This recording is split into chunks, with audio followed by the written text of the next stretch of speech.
개혁신당이 주도권을 둘러싼 갈등으로 경랑에 휩싸였습니다. 오늘 최고위에선 선거 지휘권을 놓고 파열음이 나면서 이낙연 공동대표가 퇴장하기도 했습니다. 국회 연결합니다. 소재영 기자.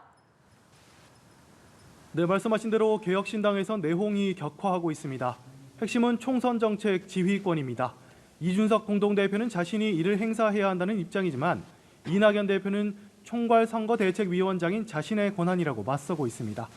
오늘 아침 열린 최고위원회 회의에서 갈등이 수면 위로 드러났습니다. 입장차가 좁혀지지 않자 표대결로 갔는데 결국 이준석 공동대표에게 사실상 총선 지휘권을 맡기는 안건이 의결됐습니다. 이 과정에서 고성이 오갔고 이낙연 공동대표와 김종민 최고위원이 반발해 퇴장했습니다. 이낙연 공동대표 측은 이후 입장문에서 이준석 사당화를 의결했다면서 제3지대 통합정신을 깨뜨리는 비민주적 절차와 내용에 반대한다고 밝혔습니다. 김종민 의원은 퇴장 이후 기자들과 만나 선거운동 전체를 이준석 개인에게 맡기는 건 민주정당에서 가능한 일이 아니라고 강조했습니다. 이준석 공동대표는 이후 열린 관훈 토론회에서 이와 관련한 입장을 밝혔습니다. 직접 들어보시겠습니다.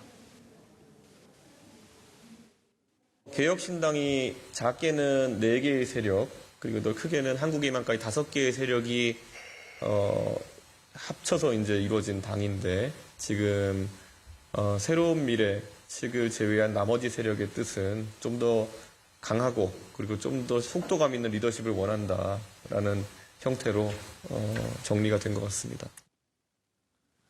다만 이준석 대표는 전결을 위임받았다고 해도 이낙연 공동대표를 무시할 수는 없다며 갈등 봉합의 여지를 열어뒀습니다.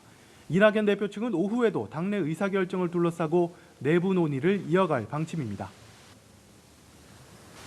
네, 국민의힘에서는 이번 주부터 지역구 재배치가 본격적으로 논의됩니다. 한편 민주당에선 공천을 둘러싸고 내용이 짙어지는 모양새인데요. 관련 소식도 전해주시죠. 네, 그렇습니다. 국민의힘에선 어제까지 모두 133개 지역구에서 공천 절차가 일단락됐습니다. 86곳에선 단수 공천, 44곳에선 경선, 3곳에선 우선 공천이 이루어졌습니다. 오늘부터는 나머지 지역에 대한 공천과 재배치, 다시 말해 쇄신 공천을 하면서도 탈락자들의 반발을 최소화할 숙제를 본격적으로 풀어야 하는 단계에 접어들었습니다.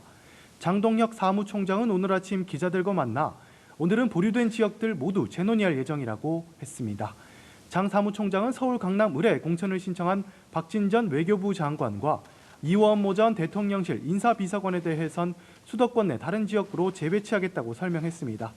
민주당에선 밀실공천 논란으로 잡음이 계속되고 있습니다.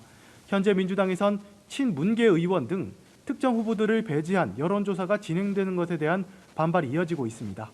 당내에선 친명계 인사들을 공천에 대거 배치하려는 것 아니냐는 의구심이 나옵니다.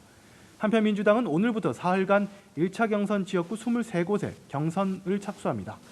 1차 경선 지역구는 서울 3곳, 경기 3곳, 인천 2곳이며 민주당의 텃밭인 광주와 전북도 포함됐습니다. 이번 경선에는 권리당원 투표와 일반 여론조사가 절반씩 반영되는데 경선 결과는 이틀 뒤인 21일 공개됩니다. 지금까지 국회에서 전해드렸습니다.